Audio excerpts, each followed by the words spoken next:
생존 우선순위 서바이벌 프라이어리티 2025년 7월 18일자를 진행하도록 하겠습니다. 구독, 좋아요 부탁드립니다. 오늘 편집 내용 제목들이 되겠습니까? 최상병 왜 문제가 되는가? 요즘 뉴스를 봐가지고 기사를 인용하기보다는 챗 GPT한테 제가 좀 물어봤습니다. 그랬더니 답변을 이렇게 하네요. 피해자 최수근 상병 해병대 수색대 만 20세 사고 내용 수해 복구 임무 중 급류에 휩쓸려 순직. 핵심 쟁점 군인의 생명권 기초적인 안전조치도 없이 병력을 급류에 투입한 것은 명백한 지휘부실 수사. 독립성 침해 군의 자체 수사 결과를 국방부가 조직적으로 방해한 정황. 공익자 신고자의 보호, 박정훈 대령이 내부 고발자로서 보호받아야 하는데 도리어 항명죄로 기소, 지휘책임 회피의 반복성, 군 내부 사건 발생 시 책임자 보호, 은폐의 전형적인 양상이라는 사회적 비판, 정치적 개입 여부, 대통령실이 사건에 개입했는지 여부는 헌정 질서와 관련된 중대한 사안이다. 이렇게 답변을 하네요. 핵심 문제점 1번 무리한 임무 지시, 수색대 병력에게 수용조차 힘든 급류 속 복구 작업을 지시, 안전장비 미비, 하천 상황에 대한 위험 판단 부재, 지휘관, 대대장, 여단장 등 과실 가능성. 두 번째, 지휘책임 회피로서 사고 이후 해병대 지휘부가 책임 회피, 시도 군 내부에서 지도관들을 형사 입건했으나 국방부가 사건을 헌병대로 이관하며 수사 축소 의혹 발생. 세 번째, 수사 외압 의혹. 해병대 수사단이 작성한 초기 수사 결과 8명 입건을 국방부가 반려, 수사단장 박정훈 대령은 국방부 장관 지시로 외압 있었다고 주장하며 항명죄로 입건됨. 박 대령이 공익신고하며 사건이 전면화됐다. 정치적 논란, 국방부 장관 이종석과 대통령실이 언급되며 청와대 개입 의혹, 여야 정치권의 공방 격화, 박정훈 대령의 항명죄 기소 여부, 군사법원과 일반법원의 관할 문제 등 민군 갈등이 되고 있다. 이렇게 얘기를 하고 있는데요. 제 개인적인 견해는 그렇습니다. 무리한 업무 지시라고 그렇다면 혼자가 아닌 다른 사람도 사망했어야 되는데 혼자만 죽은 거죠. 안전수칙을 지키지 말라고 하지는 않았을 거라고 분명히 할 거고, 뭔가 서로 허리에 줄들을 메고 들어가든지 뭔가 여러 명이 수색대가 했는데 한 사람만 급류에 휩쓸려 죽었다는 거죠. 전시라고 생각해야 한다. 그런 상황이 무엇이 무리한 업무 지시라는 것인가? 오로지 저는 정치적 목적 외에는 없는 사안이라고 지금까지 정권을 쟁취하고도 끝까지 물고 들어가서 완전히 죽이려는 것 같습니다. 그 세력을 그렇게 이해가 됩니다. 그 유사한 거로 고려하연 이근희호 투자 의혹 핵심 임원 미 법원 증언대 선다. 7월 18일 이충희 기자가 서울경제에서 보도했습니다. 뉴욕법원 고려하연 전 임원 증인 소환, 영풍 MBK 파트너스는 고려아연의 이근희호 투자 의혹과 관련해 미국 핵심 인력들의 증언을 확보하게 됐다고 18일 밝혔다.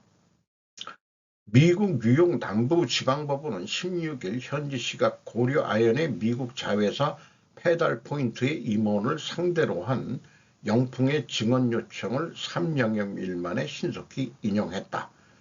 페달 포인트의 주요 임원이자 이그니오 투자에 핵심적으로 관여한 최고 재무 책임자 CFO와 시니어 매니저 등 2명이 재판 과정에서 증인으로 출석할 것으로 보인다. 고려아연의 최대 주주인 영풍 FEK는 최윤봉 고려아연 회장이 완전 자본 상식 상태의 미국 폐기물 수거 업체인 이그니오를 5,800억 원이라는 고가의 인수해 회사에 대규모 손실을 입혔다고 설명해 왔다. 영풍 MBK 관계자는 이그니오 인수 의혹을 규명하고 고려아연 이사회의 책임을 밝히기 위한 주주 대표 소송을 보다 효과적으로 뒷받침할 수 있는 결정적 자료를 확보할 수 있을 것이라고 설명했다. 그런데 이 기사가 앞에 최상병 그 사건과 유사한 것은 한쪽의 견해만 얘기를 하고 있다는 거죠. 최소 다른 쪽의 견해나 입장도 취재해야 하는 것 아닌가. 최상병 사건도 마찬가지라고 저는 봅니다. 그 폐기물 수거 업체라고 그랬는데 폐기물 자본이 얼마나 되겠습니까? 넓은 땅만 있으면 되는 거거든요. 그리고 대부분 그 가전제품 폐기물인데 고려아연은 그 폐기물을 수집하면은 거기에서 금은을 뽑아내는 그 제련 기술을 가지고 있습니다. 나머지 플라스틱 같은 경우는 따로 파쇄가 되고 있는 것으로 알고 있습니다. 그래서 그 플라스틱 재생업체 쪽에 또 그것을 파쇄된 플라스틱은 비중에 의해서 그게 구분이 되거든요. 그런 유사한 이 업종이 그 소규모 업종이 그 부천이나 이런데 그 소규모 공장도 없지는 않습니다. 근데 문제는 그것을 분리하고 다시 그 태워내는데 좀 그 공해 이런 문제가 있으니까 이 대기업에서 이런 것을 하면은 공해 방지 시설이 잘 돼 있으니까 무리 없이 우리는 그 리사이클링, 그 재조 등 이런 면으로 자원 활용을 할 수 있는데 미국 전체 폐기물 수거업체라는 것은 이게 5,800억이라는 것이 지적 소유권, 미국 용어로는 굿윌 정도지 자본 잠식은 될 수도 있지만 자본 총계는 얘기를 안 하고 있습니다. 이런 건데 그런 지적 소유권 이런 거 그러니까 영어권 이런 것들의 돈이라고 저는 생각을 합니다. 그러니까 고려 아이언 측의 그 입장도 한번 취재해봐야 되는 거 아니냐라고 제가 말하자면은 그 변호해주고 싶은 마음이 들어갑니다. 이재용 삼성물산 제일모직 합병 무죄 확정 드디어 끝났네요. 이선목 기자가 조선비지에서 7월 17일 날 보도했습니다. 1심, 2심에 이어 대법원도 19개 혐의 모두 무죄. 이 회장 기소된 지 4년 10개월 만에 확정 판결을 받아 대법원 3부 주심 오석준 대법관은 이날 오전 11시 15분부터 진행한 이 회장의 자본시장법 부정거래행위 시세 조정 업무상 배임 등 혐의 사건에 대한 상고심 선고기일에서 검사의 상고를 모두 기각하고 이 회장에 대한 2심의 무죄 판결을 확정한다고 선고했다. 자, 이런 내용들인데 2심의 쟁점이었던 삼성 바이오로직스의 회계 부정 혐의도 인정하지 않았다.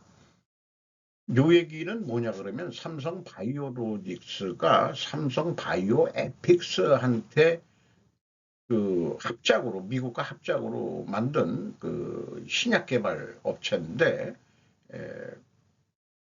이 금액이 그 과대평가됐다는 거죠. 그래서 그 또 삼성물산이 그 삼성 바이오로직스에 또 투자를 했기 때문에 삼성 에피스의 가치를 높게 평가해서 삼성 바이오로직스의 자산 가치가 어, 그, 그 종속기업 및 관계기업 투자 이런 금액이 이제 부풀려졌다. 이게 회계부정이라고 그러는데 그 평가액을 얼마로 하느냐는 것은 아마 회계법인들이 관여를 했을 거고 감사를 해가지고 어쨌든 오랜 기간 걸렸던 이재용 씨가 무죄가 확정이 된 것은 다행이라고 생각을 합니다. 이런 표현을 해보고 싶어요. 회계법정은 무죄 추정의 원칙이 아니라 마녀의 법정처럼 유죄 추정의 원칙입니다. 따라서 피고는 과학적 인과관계로 무죄로 판정해야 할 것입니다. 하나의 정권 기간이 넘어가고 세 개의 정권 기간에 걸쳐 재판이 진행되었죠. 문윤이 이 칸에 와서 무죄가 확정되었네요. 결과론적으로는 이재용, 이재까지는 똑같은 한자네. 총신가?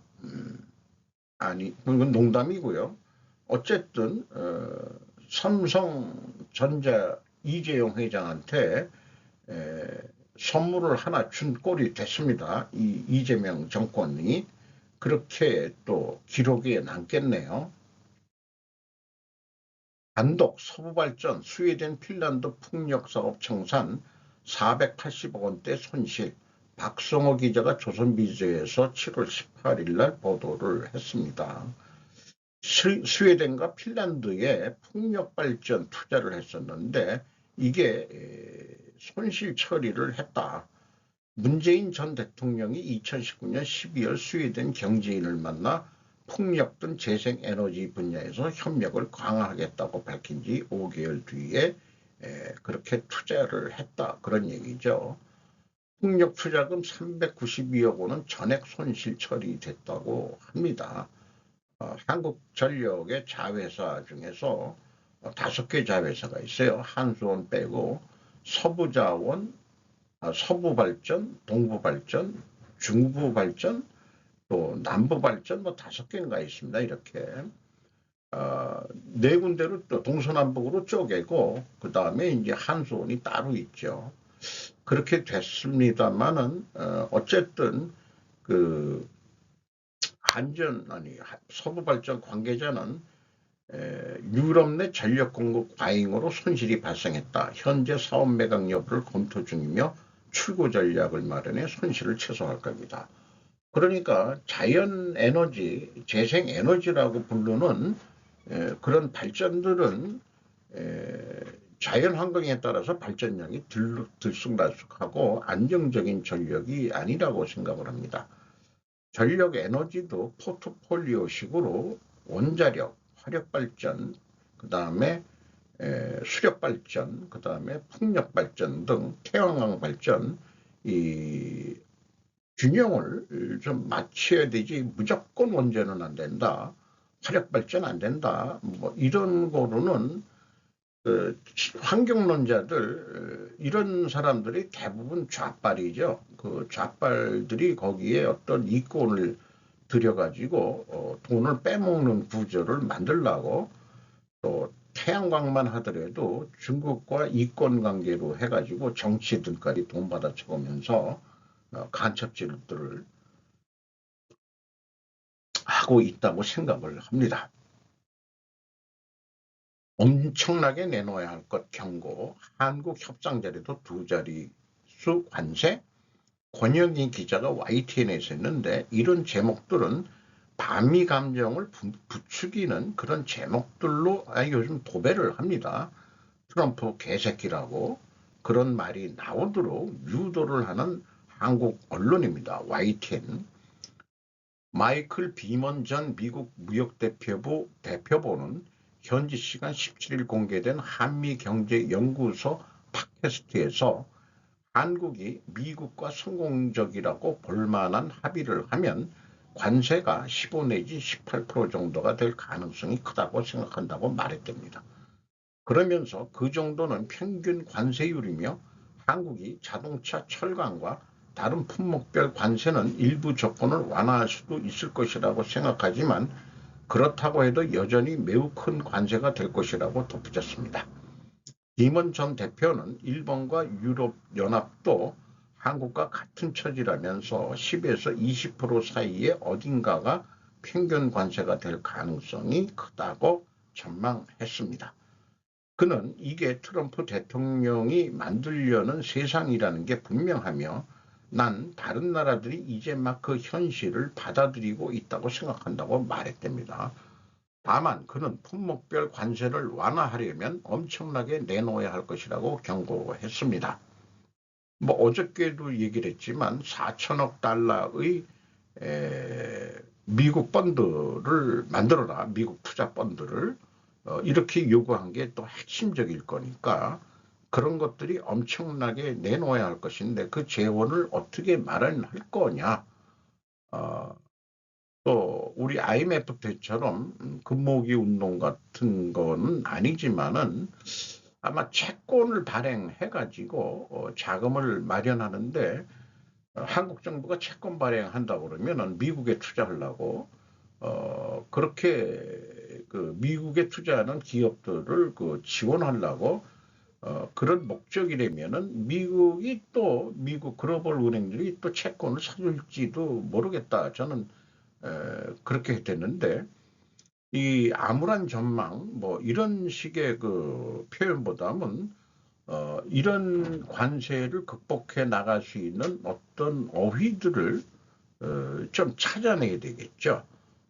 그런 것이 또 언론의 역할 아니겠느냐 이렇게 생각하는데 지금 미국 때리기 하려고 바빠가지고 중국에 대해서는 한마디로 나쁜 얘기를 안 하는 게 우리나라 현실입니다. 언론이. 의견 트럼프와 나토가 우크라이나 전쟁을 바꿨습니다. 이제 푸틴은 선택을 강요받아야 합니다. 댄 페리가 더 힐에서 7월 17일 날 보도한 내용입니다. 트럼프 대통령과 마크 류테 나토 사무총장은 블라디미르 푸틴 러시아 대통령에게 마음을 집중시키는 데 도움이 되는 무언가를 주었습니다. 7월 14일 유럽 동맹국을 통과하여 보조금보다는 무기 판매를 중심으로 구성된 새로운 나토 지원 무기 회랑이 우크라이나로 진입한다고 발표하면서 미국이 우크라이나를 완전히 포기할 것이라는 전망이 일단락되었습니다. 트럼프의 전략적 명확성이 돋보이는 드문 순간이었습니다. 그는 트럼프 후보가 예상했던 것처럼 푸틴이 우크라이나 동부의 일부에 안주하기 위해 서두르지 않고 있다는 사실을 알아차렸습니다. 푸틴이 원하는 것은 러시아가 우크라이나 전역을 통제할 수 있도록 키이우에 꼭두각시 정권을 세우는 것입니다. 이는 푸틴이 구소련 제국을 재건하려는 시도에 진지하게 임하고 있음을 시사합니다. 이것은 허용될 수 없습니다.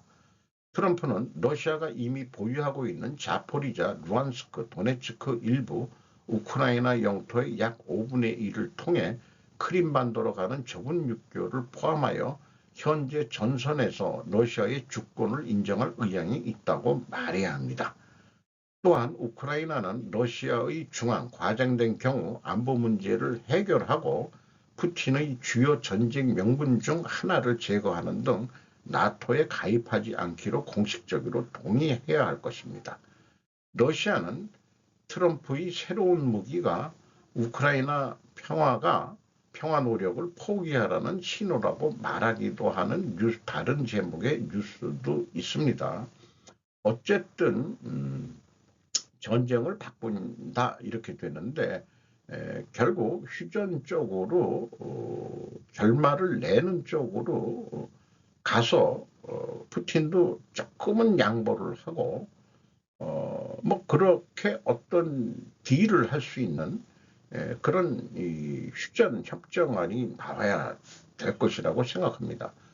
그렇게 돼야만이 미국이 모든 그 국력을 중국 죽이기에 쓸 수 있을 것입니다. 영독 우호조약 체결 상호방위 대러시아 결속 강화 2차 대전의 앙숙이었던 독일과 영국이 우호 방위 조약을 체결했습니다. 이제 동맹이라는 얘기인데요. 군사 동맹까지도 얘기가 된 겁니다. 한쪽이 누구한테 침범당하면은 와서 도와준다. 참전이 자동 개입되는 것인데 독일이 러시아를 침공한 적은 있어도 러시아가 독일을 침공한 적은 역사적으로 없죠. 그런데 이번에는 너희들 한번 우리를 쳐들어왔었지. 러시아가 우크라이나까지 먹지는 못할 거지만은 어쨌든 우크라이나 전쟁 때문에 영국과 독일이 아주 친구 사이가 됐습니다. 동맹 관계가 형성이 됐습니다. 이것이 역사라는 게 어제의 적이 오늘의 동지가 되고 그런 식이 되겠죠. 댓글을 하나 소개하겠습니다. 일본은 헌법이 중석이 되어 미국 외에 군사 동맹국이라고 하는 나라는 없다.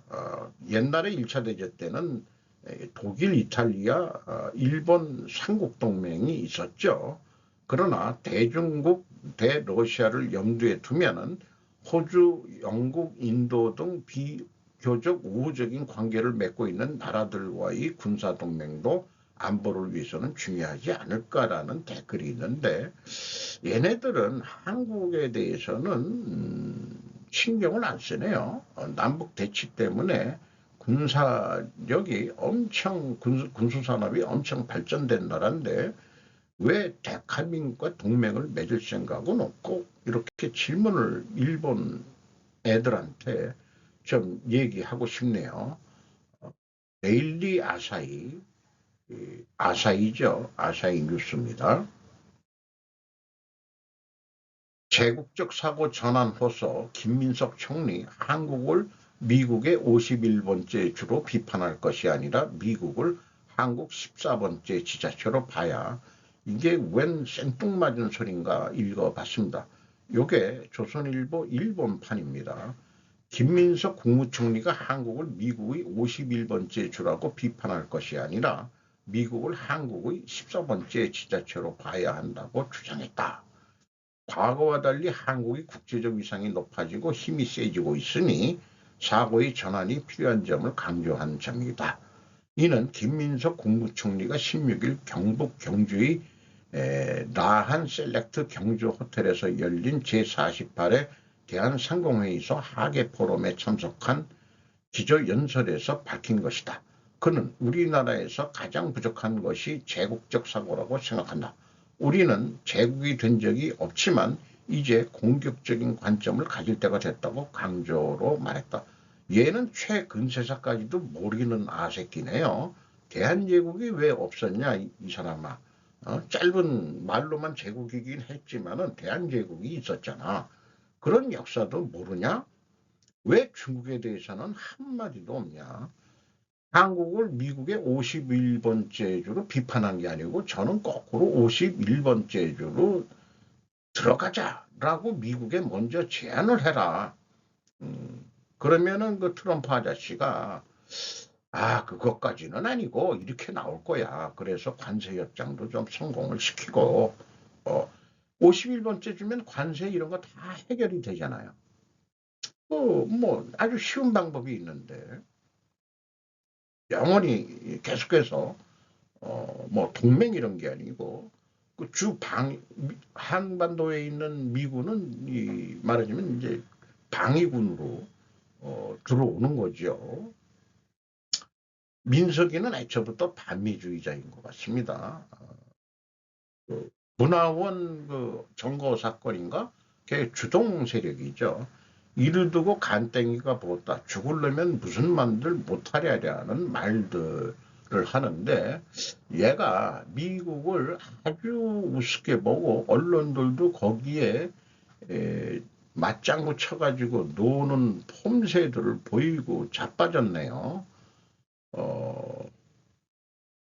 세계를 패권을 쥐고 있는 미국을 한국의 14번째 이게 좀 정신병자 아니고서는 이런 생각을 할 수 있나요? 이게 똥이고 된장이고 이걸 알아보지 못하는 작자의 국무총리가 이 정도 수준인데 한국의 앞날이 진짜 이것은 암울합니다. 재침략 야망 가슴에 군사대국 지향하는 북한, 지지컴 AFP BB 뉴스입니다. 북한 외무성 일본연구소 정책과장은 18일 이시바 시게루 정권이 승인한 2025년도판 방위백서에 대해 일본이 군사대국을 목표로 하고 있음을 보여주고 있다고 인식해 북한의 핵개발 계획을 정당화했다.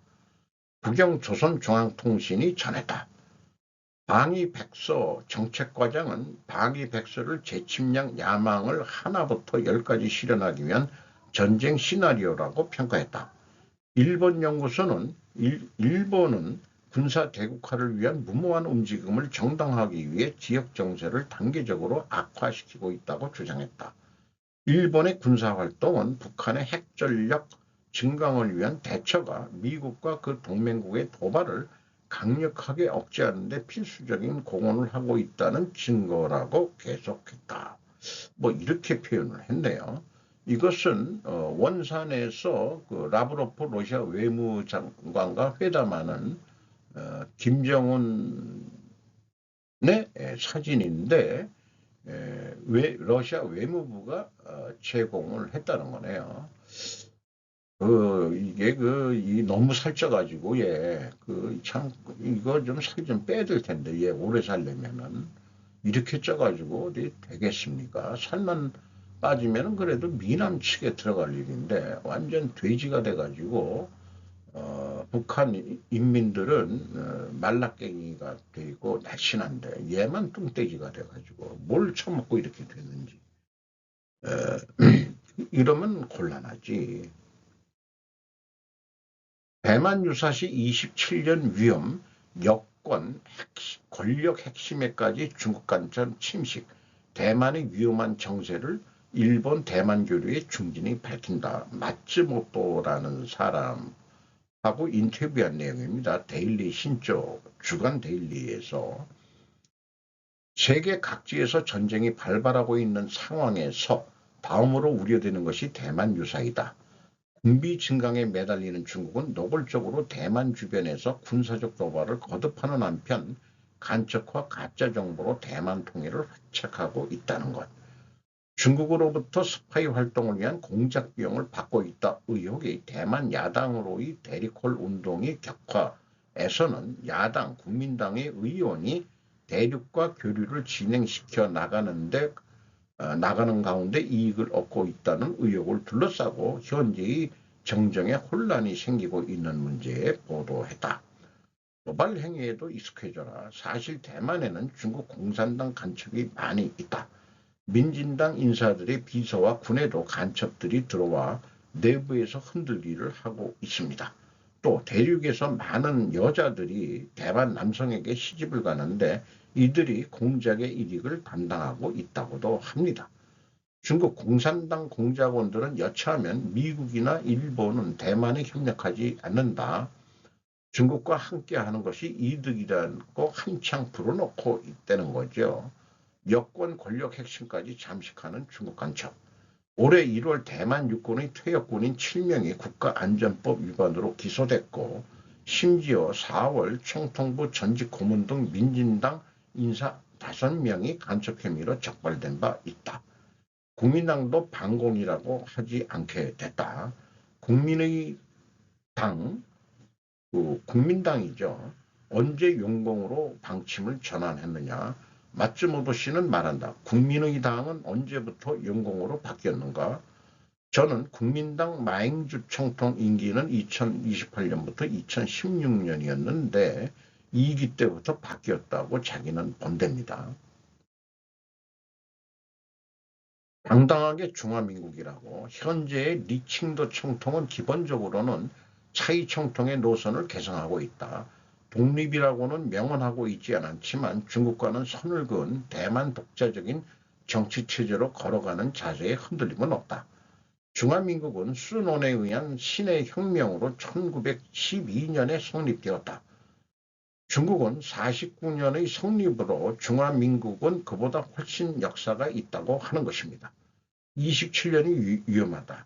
미국은 중국과의 수교에 따라 대만과는 단교했지만 대만관계법을 통과시켜 대만옹호를 약속했다. 27년이 위험하다고 합니다. 이에는 인민해방군 건군 100주년 해당합니다. 그러면은 1927년에 공산 인민해방군이 결성이 된 거군요. 지금 중국 경제는 하강하고 있고 서해분화로 발전하면 시 주석은 국민의 눈을 밖으로 돌리려고 할 것입니다. 중국의 대만 토기는 핵심적 이익이라고 하니 그렇지 못하면 체면이 말이 안 되게 됩니다. 무력에 의한 유사시는 생각하기 어렵다. 그럼에도 불구하고 무력에 의한 유사시는 생각하기 어렵지만 인지전에 의한 통일은 있을 수 있지 않을까 생각합니다. 인지전이란 가짜정보, 가짜뉴스를 통한 여론공작 등 정보전, 심리전을 포함한 평시의 전쟁을 말한다. 중대만 양자택일 강요당하면 당시 장총통은 이렇게 말했습니다. 공산주의라는 것은 표면적으로는 변해도 본질적으로는 결코 변하는 것이 아니다. 오히려 공산주의를 바꾸려는 자유진영이 변질될 가능성이 더 크다고 말했다. 자유란 목숨을 걸 만한 것입니다. 중국과 대만, 자유를 존중하는 나라는 어디인가 하는 거죠.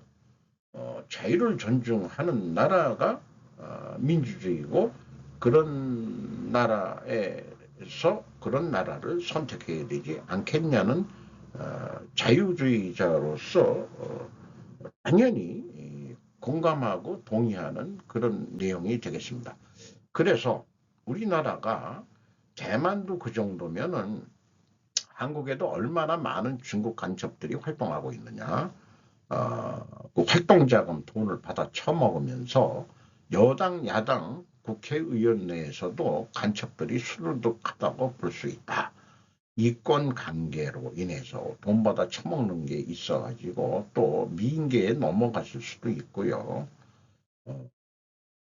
참 중국과 그 국교를 맺으면서 노태우 정권 때 그때부터 이제 중국 수출도 우리도 많이 하게 되고 했지만은 이제 끊어야 될 때가 오지 않았느냐 이렇게 생각이 듭니다. 경기도 가평에 있는 세계평화통일가정연합 옛 통일교회 본부와 서울본부를 압수수색했다. 윤 전 대통령 부인 비리 의혹 사건 관련 압수수색 연합뉴스 1번판입니다. 한국의 윤석열 전 대통령의 부인 김건희 씨와 관련된 의혹을 수사하는 특별검사팀이 18일 오전 서울근교 경기도 가평에 있는 세계평화통일가정연합 본부와 서울본부의 압수수색에 들어갔다. 옛 통일교회를 둘러싸고 이 교회 전직 간부가 2022년 공진법사라고 불리는 정성배 씨를 통해 김 씨에게 다이아몬드 목걸이와 고급 가방 등을 건넨 혐의가 있다. 김 씨에게 옛 통일교의 캄보디아 메콩강 개발 사업과 뉴스 전문 방송 YTN 인수, 유엔 사무국 한국유치, 대통령 취임식 초청 등의 편의를 봐줄 것을 부탁한 것으로 알려졌다. 정 씨는 검찰 조사에서 목걸이 등을 받았지만 모두 분실했다고 진술했다.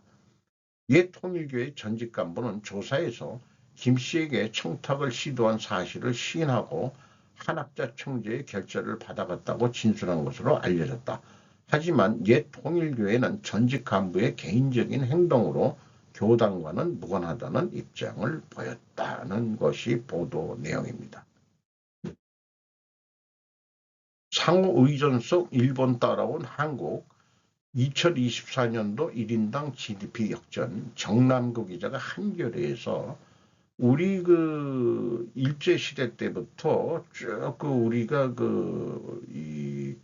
우리의 그 최근세사 5.16 혁명부터 경제 발전했던 포항제철 만들 때 김철우 박사도 소개를 했고 73년에 중화공업 여기에 의해서 만들어진 회사에 제가 76년에 들어가서 30년을 일을 하다가 나온 사람입니다. 뭐 쭉 그렇게 이 설명들을 하고 있어요. 많이 다들 알고 있는 내용이고. 그리고 요런 표현이 조금 아리까리합니다. 1997년, 98년 IMF 외환 위기에 빠졌지만 중국 제조업 성장에 따른 특수를 누리면서 수출 주도 경제를 좀 더 갈 수 있었다. 이게 물음표를 던져야 됩니다.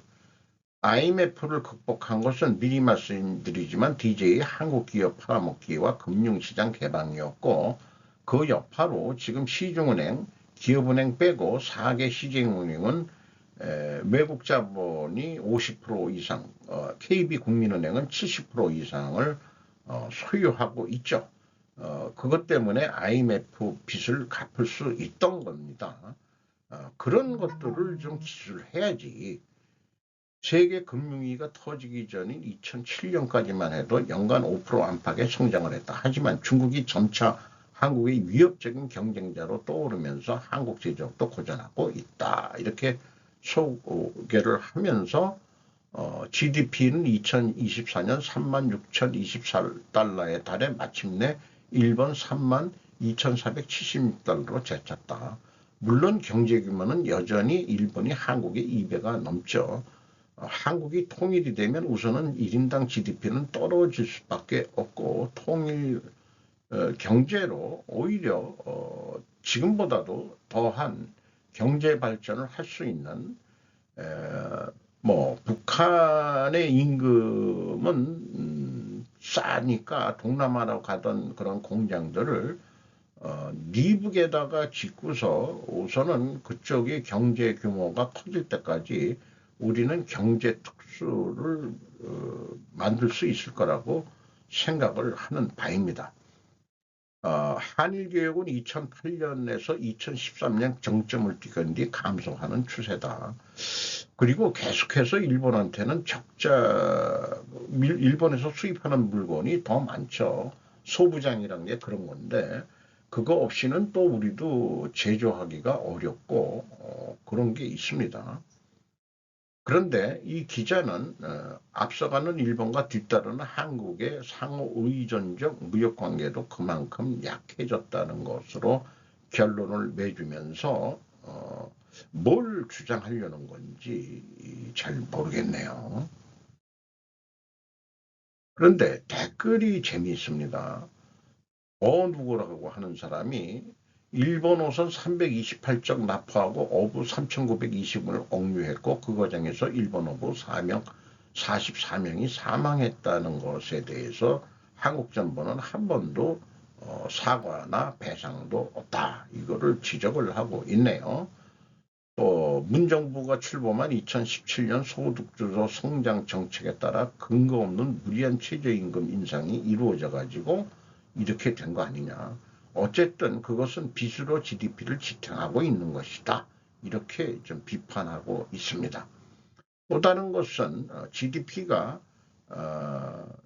이 식민지 했던 나라보다 더 올라간 게 싱가포르나 뭐 이런 예를 들면서 대만이나 한국이 이제 그렇게 됐는데, 일본의 지위가 저하된 측면도 있을 것이지만, 이들 국가를 식민지로 할 때 만행을 일삼을 수도 있었겠지만, 상대적으로 볼 때